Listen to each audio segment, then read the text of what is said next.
বিসমিল্লাহির রহমানির রহিম।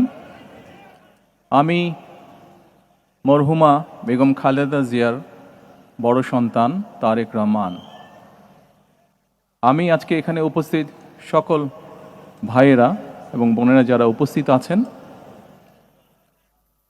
মরহুমা বেগম খালেদা জিয়া জীবিত থাকাকালীন অবস্থায় যদি আপনাদের কারো কাছ থেকে কোনো ঋণ নিয়ে থাকেন, দয়া করে আমার সাথে যোগাযোগ করবেন, আমি সেটি পরিশোধের ব্যবস্থা করব ইনশাআল্লাহ।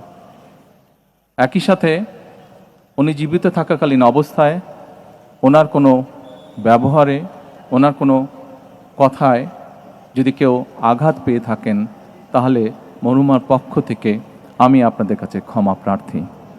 দোয়া করবেন আল্লাহ তাআলা যাতে ওনাকে বেহেশত দান করেন। আসসালামু আলাইকুম।